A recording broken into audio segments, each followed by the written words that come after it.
출애굽기 4장 10절에서 17절 말씀.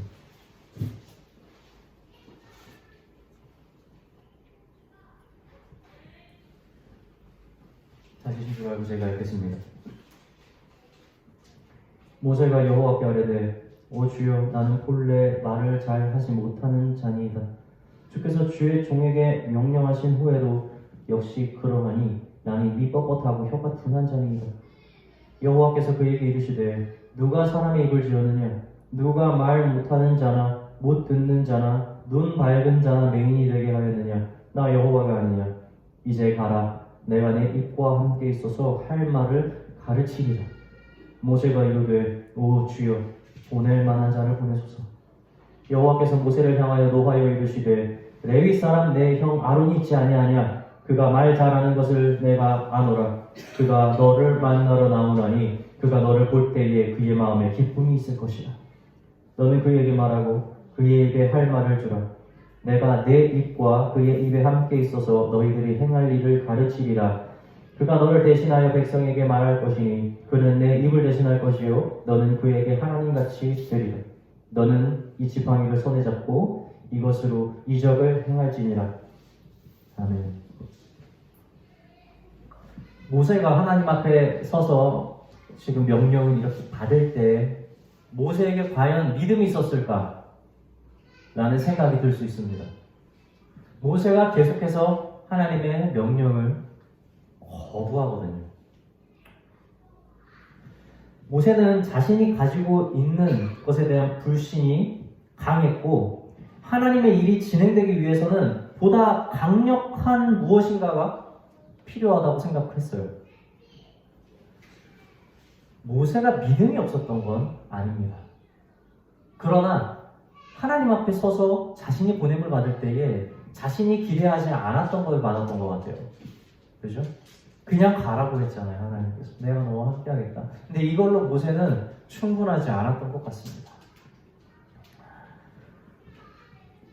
여기서 주목해야 될 것은 먼저 하나님의 말씀이에요.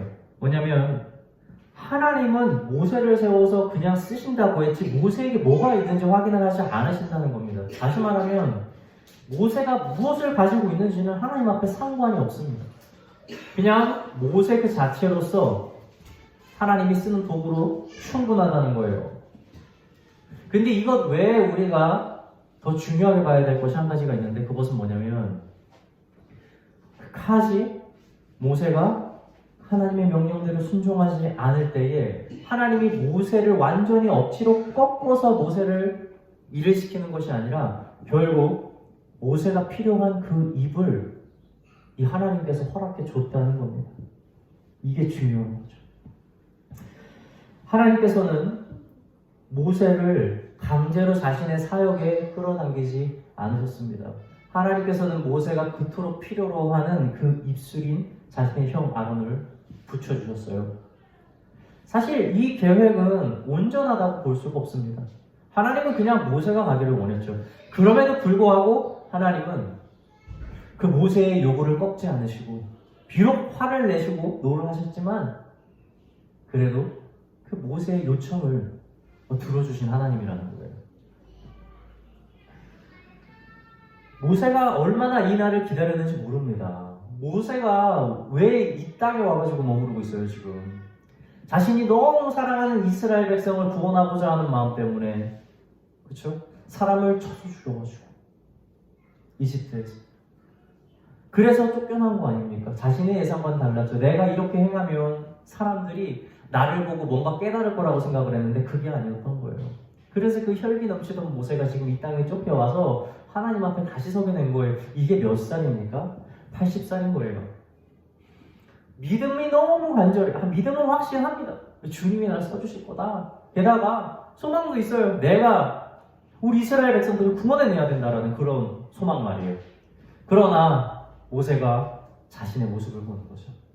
내가 예전에 사람을 그냥 쳐서 죽일 수 있는 그런 힘이 아무것도 없고 손에 있는 게 지팡이밖에 없는 그런 초라한 모습을 보는 거예요. 그래서 모세가 하나님 앞에는 섰으나 하나님의 명령을 받고 순종하지 못하는 거예요.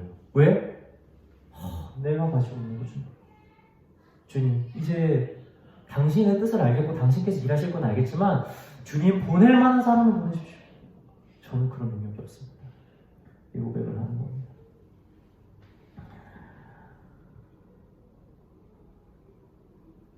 그럼에도 불구하고 하나님께서는 모세를 계속해서 말씀해 주시고 모세를 위로하고 심지어 모세에게 자신을 대언해 줄 입술을 주고 그리고 하나님의 능력을 행할 지팡이를 모세에게 친히 쥐어주면서 그를 보냈다는 거예요. 이게 얼마나 큰 사랑인지 모릅니다.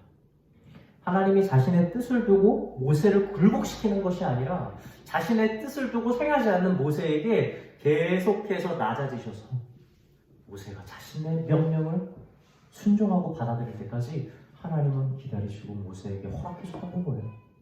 얼마나 좋으신 하나님입니까? 하나님의 명령을 거절한 모세를 두고 우리가 믿음이 없다고 이야기를 할 수는 없어요. 그러나 이 사건을 가지고 모세가 하나님 불신하지 않았다라고 말하는 것도 사실은 어렵습니다. 참 애매한 가운데 있죠. 입술을 계속해서 핑계하잖아요. 네, 말을 잘 못합니다. 근데 하나님이 말씀하셨잖아요. 야, 입을 지은 자가 누군지 기억해라. 말을 잘하는 자나 못하는 자나. 그 누가 지은 거니? 내가 지은 거 아니냐? 내가 너와 함께 있어서 내가 네 입을 통해서 할 말을 내가 가르쳐 줄 거니까 가라. 대단하고 이러면 된 거예요. 그럼에도 불구하고 모세는 그 명령에 순종하지 않았죠. 입술을 지은 자가 누군지를 눈을 들어서 보지 못하고 계속해서 눈을 낮춰서 내 자신이 누구인지만 보고 있는 거예요. 이것은 온전한 믿음은 아닙니다. 오늘 교동문에 나오잖아요. 지금 시편 121편에 보면 나오잖아요. 121편에. 지금 요걸 한번 제가 읽어볼게요. 내가 산을 향하여 눈을 들리라. 나의 도움이 어디서 올까? 나의 도움은 천지를 지으신 여호와에게서로다. 이 고백을 보면 시편 기자가 눈을 드는 과정이 나옵니다. 내가 눈을 들어서 앞을 보니까 내가 도저히 넘어갈 수 없는 너무나 큰 산이 와서 좌절한 상태가 되었는데 눈을 드는 것을 멈추지 않고 계속해서 눈을 뜨니까 하늘 아래에 산이 메어 있는 것을 보는 겁니다. 아, 천지를 지으신 여호와구나. 이 산을 지으신 분이 여호와시구나. 이걸 보고 위로를 얻는 거예요. 이 시편의 기자의 믿음이 오는 겁니다. 사랑하는 성도 여러분, 우리가 넘어갈 수 없는 산이 있거나 우리가 견뎌낼 수 없는 일이 있을 때 눈을 멈추지 말고 여러분에게 두지 말고 눈을 계속해서 들어보십시오. 이 모든 것을 지으신 이가 누군지 보십시오. 그렇다면 우리 앞에 있는 그것들이 여러분 결국 짐이 아니라는 거예요. 내가 가지지 못한 능력, 내가 말하지 못하는 것, 나를 힘들게 하는 대상, 내가 넘어가야 할 그 산이 하나님의 모든 창조 섭리 안에 들어가 있다는 사실입니다. 그래서 우리가 눈을 어디다 두는지는 너무나 중요한 겁니다. 베드로가 깜깜한 배에서 예수 그리스도를 보고 깜짝 놀라잖아요. 귀신이 온 줄 알고 제자들이. 그러니까 당신이 예수님이면 나를 일로 걸어오라고 명령하라고 어떻게 그런 고백을 했는지 참 신기합니다. 그러니까 예수님이 뭐라고 하죠? 오라! 베드로가 그 말을 딱 듣고 바로 물을 딱 디디는 거죠. 그게 너무나 놀라운 광경이 펼쳐지는 거예요. 물 위를 걸어가서 주님 앞으로 갈 수 있게 된 겁니다. 베드로가 그때 뭘 들었어요? 오라 하는 예수 그리스도의 명령을 듣고 예수님을 보고 가는 겁니다. 그런데 갑자기 강한 바람이 불자 베드로가 성경에서 뭐라고 해요? 그 바람을 쳐다봤다고 해요. 그 바람을. 눈에 보이지도 않는 바람인데 뭐예요? 예수님으로부터 고개를 다른 데로 돌린 겁니다. 그 두려움에 사로잡혀서. 그러자 베드로가 물에 빠지죠. 예수님을 보고 따라가면 기적을 경험합니다. 그러나 그 예수님을 바라보지 않으면 여러분 우리의 믿음은 아무 필요가 없어요. 어떠한 기적도 일으키지 못하고 여러분 믿지 않는 자들보다 불쌍한 삶을 사는 게 바로 우리의 삶입니다. 그러나 그 모든 불복종에도 불구하고 끝까지 설득하고 모세의 위치까지 낮아져서 그를 설득해서 데려갔던 것처럼 물에 빠지던 베드로를 다시 끄집어내서 예수 그리스도의 제자로 삼아 그가 성숙할 수 있도록 끝까지 지도해 주셨던 예수님처럼 여러분 하나님의 자비하심은 끝이 있지 않아요. 우리가 희망으로 받아야 될 건 바로 거기입니다. 우리가 하나님의 말씀을 행한다라는 것 자체도 여러분 교만하지 마세요. 우리가 할 수 있는 게 아닙니다. 그분이 자비로움을 가지고 끝까지 인내심을 가지고 우리가 그 일을 행할 수 있을 때까지 우리 옆에서 기다려 주셨기 때문에 우리가 그 일을 행할 수 있게 된 거예요. 우리의 행함조차도 그분의 자비하심에 있는 것이 여러분 우리가 행하는 것이 아니라는 겁니다.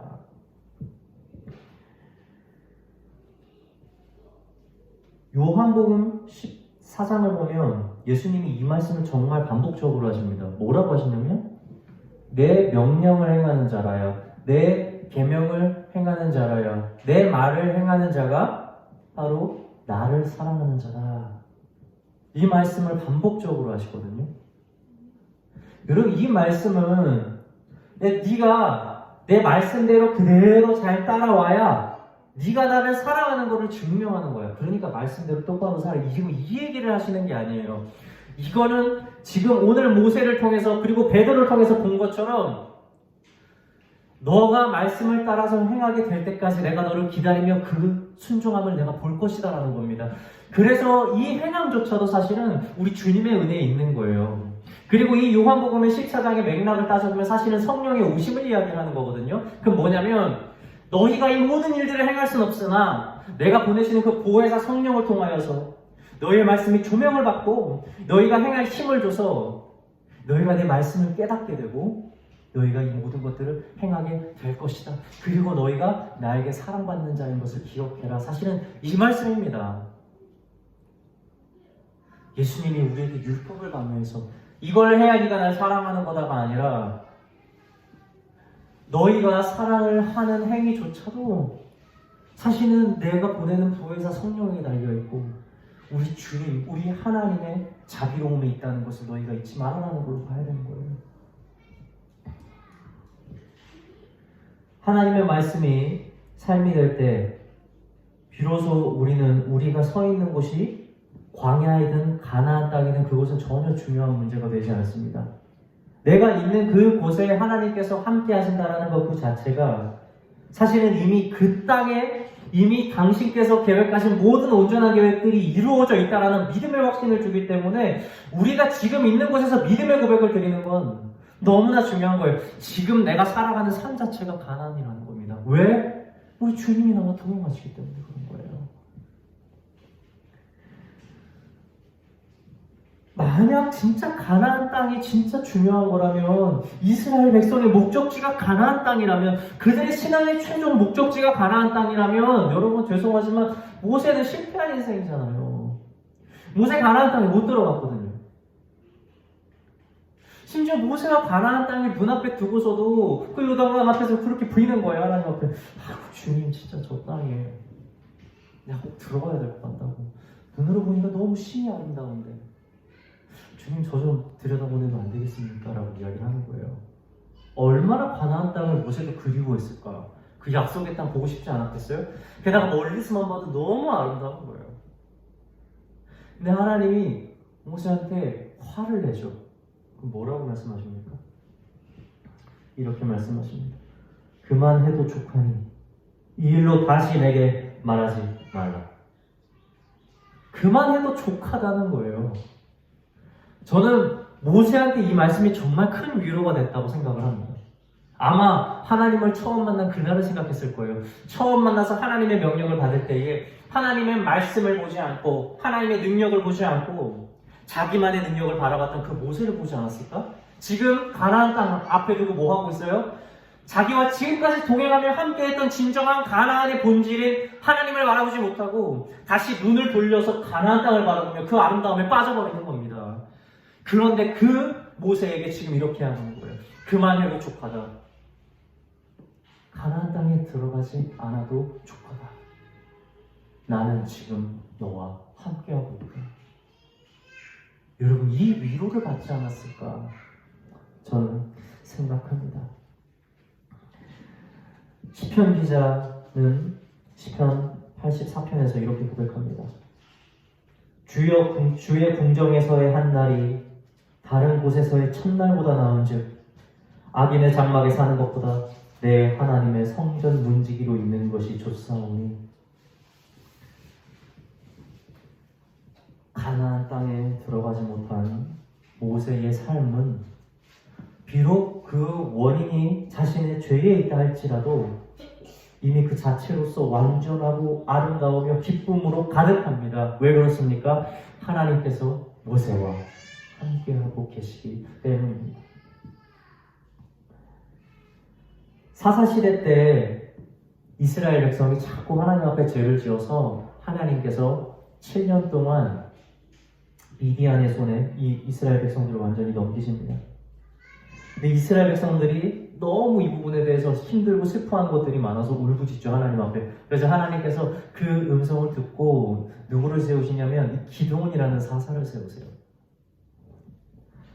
근데 이 기드온이 처음에 하나님의 사자가 자신한테 왔다고 하니까 의심을 합니다. 왜냐면 자신은 지파 중에서 가장 낮은 가정인 거예요. 우리 아비에게는 가장 이 지파에서 낮다. 그런데 그 집안에서도 가장 낮은 자가 바로 기드온인 겁니다. 그런데 왜 하나님의 사자가 나를 찾아오지? 그래서 하나님의 사자를 시험합니다. 당신 잠깐 여기서 기다리고 내가 당신께 드릴 예물을 들고 올 테니까 여기 그대로 계시라고. 아마도 기드온은 자신이 지금 본 것을 하나님의 사자가 아니라 환상이라고 생각했던 거예요. 나에게 올 이유도 없고 만약에 이것이 환상인지 아닌지 한번 시험을 해보겠다라는 거죠. 그래서 기드온이 자신의 집에 가서 드릴 예물을 가지고 옵니다. 고기와 무교봉을 가지고 그 자리로 다시 왔어요. 그러자 하나님의 사자가 그대로 그 자리에 기다리고 있는 겁니다. 그래서 기드온이 이 사자가 시키는 대로 그 예물을 번제로 드리자 그 사자가 지팡이 끝으로 툭 치니까 바위 위에서 불이 나와서 그 무교병이랑 고기를 완전히 삶아버리는 거예요. 기드온이 갑자기 겁에 사로잡힙니다. 왜냐하면 하나님을 본 자 중에 산 자가 없다는 것을 기드온이 아는 거예요. 그래서 내가 하나님을 만났구나. 이제 난 죽게 됐구나. 그래서 두려움에 떨자 사자가 뭐라고 하냐면 아니야, 넌 죽지 않아. 그 위로해주고 기드온에게 한 가지 명령을 줍니다. 그게 뭐냐면 너는 가서 이 땅에 있는 아세라 상을 찍어버리고 그 찍어버린 목재를 가지고 와서 번제를 드리라는 거예요. 그리고 기드온이 겁이 정말 많은 사람이거든요. 이 사람이 아무도 없을 만한 밤 깊은 밤에 들어가가지고 몰래 아세라 상을 찍어다가 번제를 드립니다. 겁이 많아도 순종은 한 거예요. 그죠? 그렇게 해서 이제 점점 더 이제 이스라엘 백성에 대한 적대감이 생긴 거예요. 이미 걸렸어요. 기드온은 나는 몰래 했는데 사람들이 다 알게 된 거예요. 나중에 시간이 지나서 이제 미디안과 아말렉과 동방 사람들이 전쟁을 하기 위해서 진을 딱 치는 겁니다. 여기에서 선두가 누가 돼요? 이스라엘 백성에서? 기드온이 된 겁니다. 이 기드온이 나팔을 울자 놀라운 일이 벌어졌죠. 하나님의 사자들이 기드온을 통해서 같이 함께할 사람들을 보내주시는 거예요. 그래서 막 무리들이 생기게 오는 겁니다. 전쟁에 막 출근하는 거예요. 그렇게 해서 이제 전쟁이 일어나기 전에 기드온이 그런 기적을 경험했음에도 불구하고 명령을 받았음에도 불구하고 다시 하나님을 시험을 하죠. 전쟁을 나가기 전에. 그게 무슨 시험을 해요? 첫 번째 하는 시험은 이 양털 한 뭉치를 가지고 자기 잘 때 머리맡에 둘 테니까 온 땅에는 이슬이 젖되 이 양털에는 이슬에 젖지 않게 해달라고 이 기드온이 기도를 합니다. 여러분, 이것은 불가능한 일이죠. 땅에 물이 다 젖는데 솜털이 어떻게 안 젖을 수 있겠어요? 기드온이 말도 안 되는 기적을 하나님 앞에 요청한 거예요. 내가 가서 보고 이것은 확신을 얻겠다고. 그 자고 일어났더니 진짜 바닥은 다 젖어 있는데 이 양털은 하나도 젖지 않은 일이 벌어진 거예요. 그러면 그런 줄 알아야지. 그런데 기드온이 한 번 더 시험합니다. 어떤 시험을 하죠? 이번에는 반대로 바닥은 다 말라있고 이 양털만 젖어 있으면 내가 이것이 하나님의 뜻인 줄 알겠다라고 다시 하나님을 시험을 합니다. 정말 겁이 많고 정말 시험을 많이 하는 사람이죠. 정말 마음에 의심이 많은 사람인 거예요. 그래서 자고 일어났더니 어떤 일이 벌어지죠? 바닥은 말라있고 자신이 머리 맞춰서는 양털에만 물이 젖어 있는 거예요. 여러분, 이것은 무엇이에요? 우리가 하나님 앞에 믿음으로 나아가는 것조차도 하나님이 우리의 수준에 맞춰서 우리가 응답할 때까지 우리를 기다려주신다는 증표인 거예요. 이것이 얼마나 큰 하나님의 자비인지 모릅니다. 그렇게 기드온이 응답을 받고 더 이상 구하지 않고 전쟁에 나중에 나갑니다. 기드온이 하나님 앞에 선택받은 군사 300명을 데리고 나가서 12만 군사와 싸우고요. 누가 이깁니까? 기드온이 이기죠. 단 한 사람도 죽지 않습니다. 여러분, 누가 있어요? 하나님이 하신 일입니다. 여러분, 우리가 두려움에 떨 수 있어요. 벌벌. 믿음이 부족해서 하나님께서 명령하신 곳으로 못 가고 발걸음을 가만히 떼지 못하고 있을 수도 있습니다.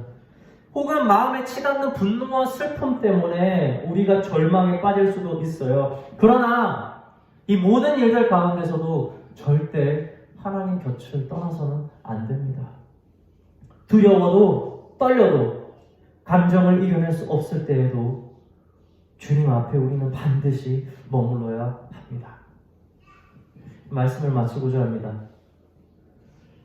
겁이 너무나도 많았던 그 기드온을 천사가 와서, 이 사자가 와서 부를 때에 이 사자가 뭐라고 했는지 우리 같이 볼게요. 사사기 6장 12절 제가 읽어드리겠습니다. 여호와의 사자가 기드온에게 나타나 이르되 큰 용사여, 여호와께서 너와 함께 계시도다. Mighty warrior, 큰 용사요. 하나님이 기드온을 부를 때에 지금 기드온의 가장 낮은 위치와 기드온이 겁이 많은 것과 기드온이 의심이 많은 것을 보지 않고 그를 부를 때 겁쟁이 기드온이여라고 부르지 않았어요. 뭐라고 불렀죠? 큰 용사여라고 불렀다는 겁니다. 하나님은 기드온이 믿음의 자리에 서서 자신의 행할 일을 행할 그런 모습을 바라보며 기드온을 불렀다는 거예요. 사랑하는 성도 여러분, 오늘도 주님은 우리를 그렇게 부르십니다. 비록 내가 마음이 무겁고 믿음이 부족하고 가지지 못하고 너무나도 연약하지만 오늘날 주님은 우리를 이렇게 말씀하십니다. 큰 용사여, 나와 함께 가자.